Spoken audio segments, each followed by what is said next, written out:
Hello my friends, here you can see the Russian Kamaz truck and lots of the fire trucks deployed to the place of the ambushed Russian convoy. Yeah, there were many of the buses and Russian vehicles full with Russian infantry. It happened in Donetsk Oblast. Russia tried to send some of the reinforcements to the east to Pokrov's direction, to Toretsk maybe, but Ukraine spotted the location and fired to the place with the help of the HIMARS rocket artillery system using Gimler's standard shells. Those were not the ATACMS, but still very effective hit by Ukraine. The shells are equipped with particles which penetrated almost everything. Yeah, some of the buses look okay, but still they sustained some damages, and many of them completely lost. Luckily, we have this video confirmation from one of the Russian emergency employees who was deployed to the place. So Americans, thank you for supplying HIMARS systems to Ukraine. After all, the support of your country is still coming. Yeah, it was signed by the previous Joe Biden's administration.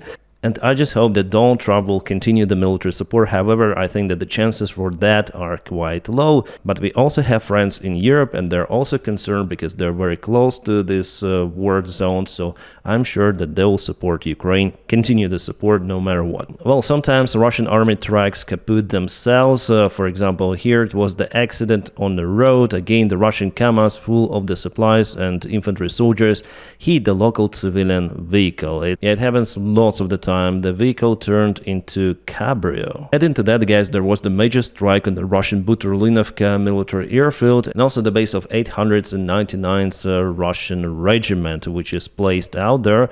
Eyewitnesses recorded the kaboom. I cannot share it here to you, unfortunately. Anyways, I have other platforms like, for example, Telegram, where I share all of those images which I get from other awesome analytics. What I may say that definitely there was kaboom, so Ukraine is still aiming towards Russian infrastructure facility. The last night Russia also aimed towards Ukraine with roughly 200 of the drones. So Ukraine shut down most of the drones, but still some of the drones hit Ukrainian facilities. Exactly like with Iranian case, Russia hits mostly civilian infrastructure and Ukraine aims towards the military facilities. Remember yesterday I showed you the video with the Russian Sukhoi 25 attack airplane? Well, we have the video from the drone camera of this crash. Let's look at it. So here we have it. It's separated and falling down. Still, many of the, I cannot show you the result. There wasn't really the big kaboom because the jet fuel spilled all across the field. But what I want to say that some of the even pro-Ukrainian channels continue to say that it was the friendly fire. No, it wasn't a friendly fire. It is just the collapse of the airplane. We saw it in the previous video that the wing just separated because of the significant G load. The airplane maintenance done, I think, poorly. Maybe they forgot to put some extra bolts to fix the wing towards fuselage. It also could happen. I'm not surprised about this in Russia, and yeah, it's the usual loss for Russia in this case. They lose, by the way, lots of the Sukhoi 25 aircraft. Yeah, even though the war in Ukraine has been shadowed by the situation in the Middle East, escalation between Israel and Iran, but still, I want at first in this video to tell about Ukraine. So let's continue. All right, we have the confirmation that definitely United States of America, and I guess personally Pete Hegseth, took the previously agreed and allocated air defense munition from Ukraine and sent everything to Middle East. Here is his video with his speech. Let's listen to it and hopefully you'll hear him. And one of the questions was asked is, hey, did you move some of your counter UAS, counter unmanned aerial systems defenses from Ukraine to the Middle East? To which I answered, yes, we did. We're using all assets available to protect our people in that region and around the world. Because it's a different landscape in defense these days. Yeah. Smaller systems like that can pose a big threat. We're as prepared as we can be. Yeah, you got the whole... So yeah, we have the confirmation exactly personally from Pete Hegseth. Well, even though Americans probably they need those shells for their own protection, for their military bases, but it's not a good sign because you already signed the deal, right? You agreed with the deal. It's the military package. Munition was already allocated. Yeah, it was on a territory of the United States, but it was like separated to be delivered to Ukraine. Was ready to go. But here they canceled this contract saying, no, we're not gonna deliver that stuff for you. So what's about other countries, allies of the United States? If they have like real contracts, if they already paid, what should they expect? Maybe there will be the case then United States would tell them, okay, we need spare parts parts for F-35s now for us get lost. So I think from my personal perspective that what was already agreed should be delivered. And next we're gonna negotiate, alright? Yeah, Hexet says that they need that munition to protect their own bases. It is understandable, alright? But now at least officially White House wants to avoid being dragged, as they say, into the war between Israel and Iran. For that reason why they need those 20,000 air defense shells, and those are very crucial actually for Ukraine. So yeah, I'm not satisfied that they broke this contract, cancelled it, and I think with the military power America has, they may easily replace those shells or produce even more. They need to look forward to the possible threats for their army, especially in the Middle East region, especially then we know that their bases are being under attack long time ago, for years even. Not by Iran directly, but by Iranian proxies, which is for me the same. So yeah, guys, it's my opinion. As American, you may have your own opinion, because after all, it's your country, your shells. So I cannot state like 100% that I'm correct here.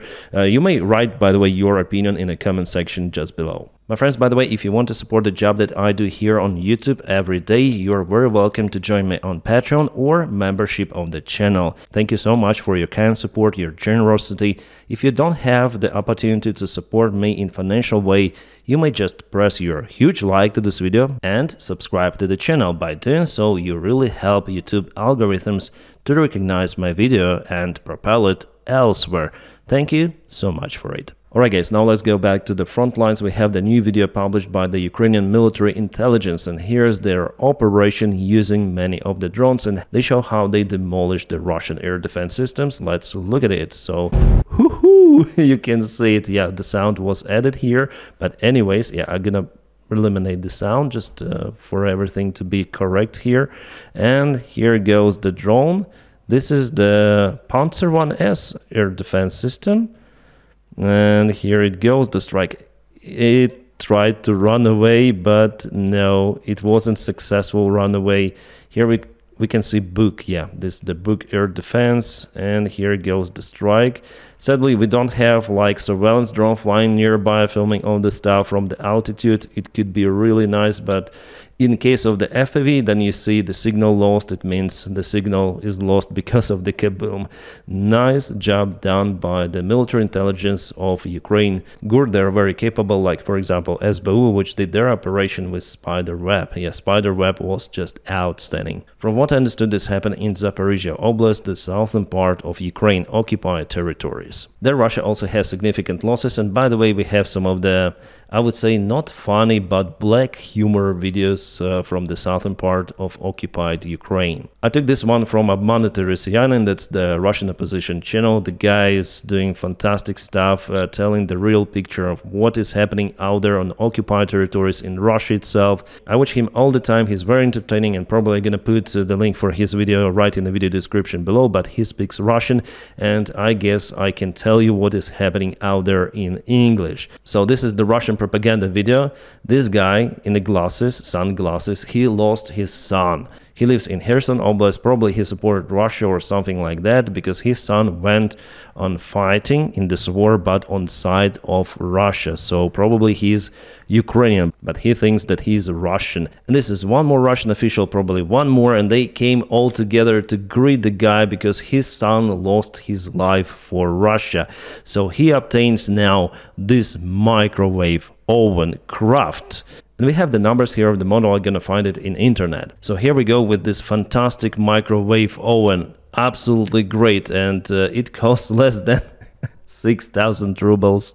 Please convert 6,000 rubles into United States dollars for today. As of today, 6,000 rubles is about 75 US dollars. So it is the 75 bags China-made microwave oven, which he obtains as the replacement of his son. Well, you may say it's okay for Russia. After all, the guy has his microwave, but those officials, they came with their fancy cars. They're recording this video as something really extraordinary, but the price of this microwave oven is really nothing compared to his loss. But also this channel shows us the Russian recruitment out there. So Russian officials are searching for homeless people. Oh my god, this guy even has the Wagner hat. It's kind of old, so he obtained it before. Maybe someone thrown it away.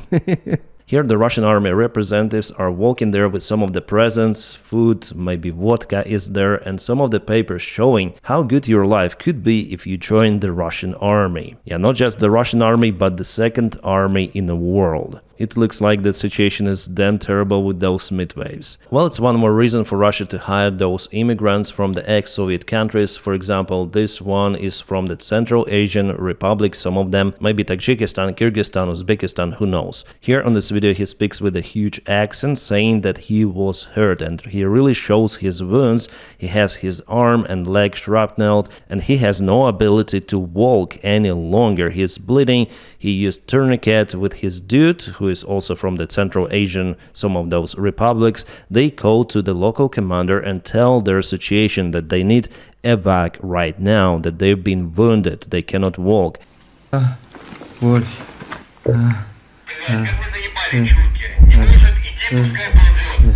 it's in Russian, but I can tell you what commander answered. He said, you go and attack. So yeah, again, it's the best advertisement of the second army in the world and for those mercenaries to join the Russian army. And the best outcome for those mercenaries is just to go and surrender to Ukrainian army if they're lucky, because they cannot walk any longer. Their commander also used the racist slur towards Central Asian people, which is crazy. Oh my god, they spoke again. Lovely President Putin called this morning to very nicely wish me a happy birthday. Such a gentleman.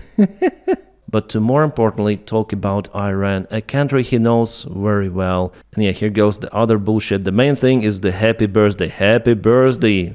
Happy birthday. Yeah, Donald Trump just loves his birthday, and there will be a military parade happening in Washington, D.C., as well as many protests all across America. Because this clown wants to be a new dictator. For now, he's just a clown. But he does absolutely everything to support Russia. United States opposes European push to lower G7 price cap on Russian oil. Actually, it's very important by the time the oil price is going up. It's not going up dramatically. By the time I'm recording this video, it is roughly $78 per barrel, but it is already good for the Russian budget, and European Union countries plan to drop it very low. Now it's 60 according to G7 limit, but the price should be less than $40, and that would be a catastrophic variant for the Russian budget, even in a middle range perspective. But if United States opposes that, it means that there will be no common decision and the prices will be like almost equal to the market. And Russia will get more money for their wars against Ukraine and later on against some other countries. I'm sure that the plan for Russia is to attack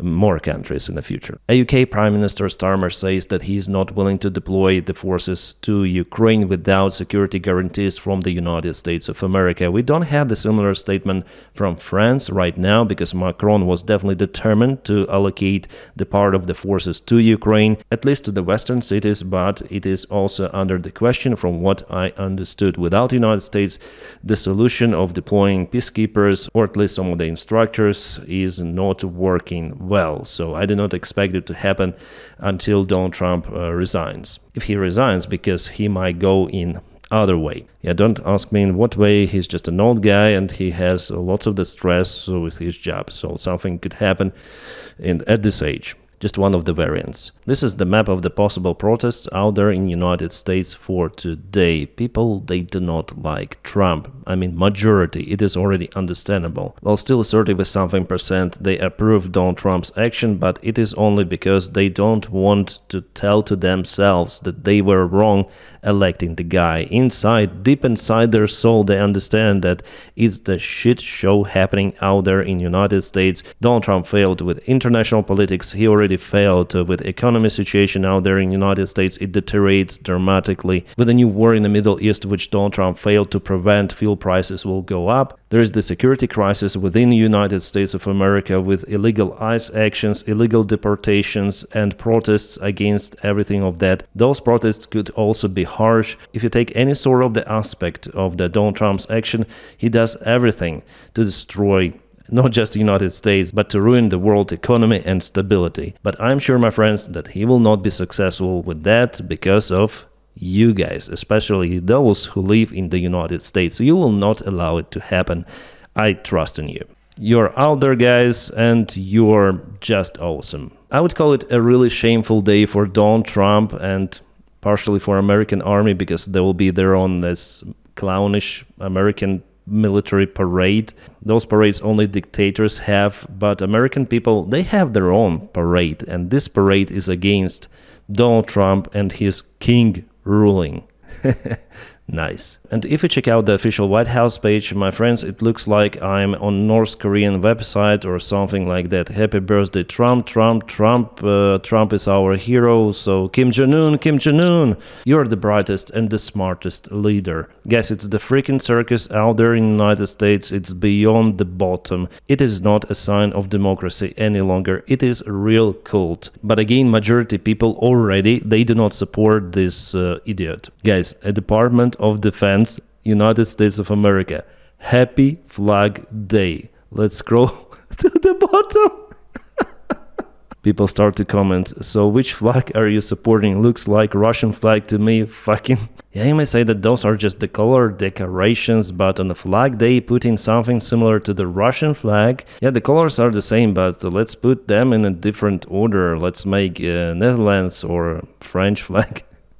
Or Polish, because this is not okay by the time Russia is the aggressor country, and Donald Trump is supporting it in all of the way possible. Well, maybe except direct military support. Alright, great news, there was one more major exchange of the prisoners of war, so many of our guys returned back. We don't have the numbers published yet, and exchanges will happen the next week as well. Our officials are not telling about numbers just to not interfere with the exchange process happening. It could happen for next couple of weeks. And again, we have the witness of the war crime. This guy tells that his pointing finger was cut by Russians while he was in a prison. It wasn't the wound obtained during the military action. No, Russians just cut his finger off while him staying in the prison. That's how they torture Ukrainian defenders, and now with major exchange we see the evidence coming more and more about the very bad conditions in the Russian prisons. It is not according to the international law, not according to any sort of morale, because Russian military, Russian government, they're just barbarians. Similar to Iran, by the way, so I get the question, which side do I support, Israel or Iran? Guys, I cannot support Iran. They have dictatorship, the same as in Russia. They're friends with the Russian regime.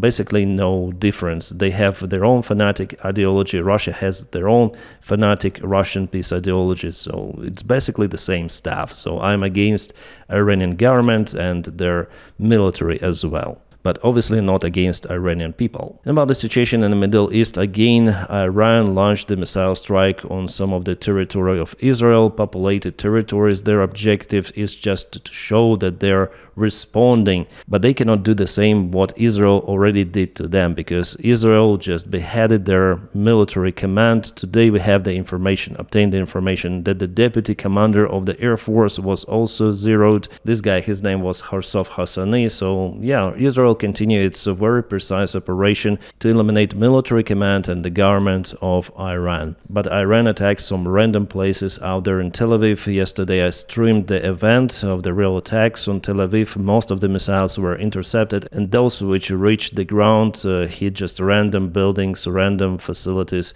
Yeah, they tried to hit the Ministry of Defense of Israel, but the precision, well, there was no precision. The missiles hit elsewhere. Alright, we also have the info about the Houthis commanders, who is the most important figure after Abdul Balik al-Houthi was zeroed by maybe Israeli attack short time ago. The source is CNN. We'll see the confirmation about this very soon. Israel conducts brilliant operations not just against Iran, but against its proxies. I guess it's Yemeni, yeah? Houthi is Yemeni. Guys, in my last video I told about the possible response of Iran. Definitely there were the strikes, and they continued the strikes, on Israel. According to the information coming from the American side, United States actually helped its ally Israel. They shut down some of the ballistic missiles, probably in stratosphere, because ballistic missiles are flying not to the space, but very high, and they're going down with a high speed. So those images were shared widely in internet, and most of those missiles, with the help of the TOD or Arrow 3, were shut down. About the Iranian defense, it is not working fine. I would say it's not working almost at all. I saw just a single interception yesterday, and I watched all of the possible videos which were published on Telegram or on Twitter, and all of the claims that Iran shut down a couple of F-35s, those are just fake. Yeah, on my stream I had those delusional people saying that Iran definitely shut down multiple of the F-35s, including the F-35 piloted by a woman somehow, but all of that information is just a fake one. Nevertheless, it was shared by Iran and Russian propaganda as the legitimate one. With this particular image, it's crazy. Again, it's beyond the bottom, but we understand that this image is fake, and as most of the information shared by Iranian or Russian sources. About the military map update, my friends, we have just minor changes. In general, Ukraine was capable to stop the Russian offensive, including Sumy region. Yeah, the Russian attack slowed down to almost standstill, and Ukraine performs its counterattacks in multiple of the points. But we're gonna speak about it in tomorrow's video, where I will get you more information. And now, my friends, please don't forget to press your huge like to this video. By doing so, you help me a lot. And as usual, I wish you all a peaceful sky wherever you are, and have a great time. Don't forget to subscribe for the channel, by the way.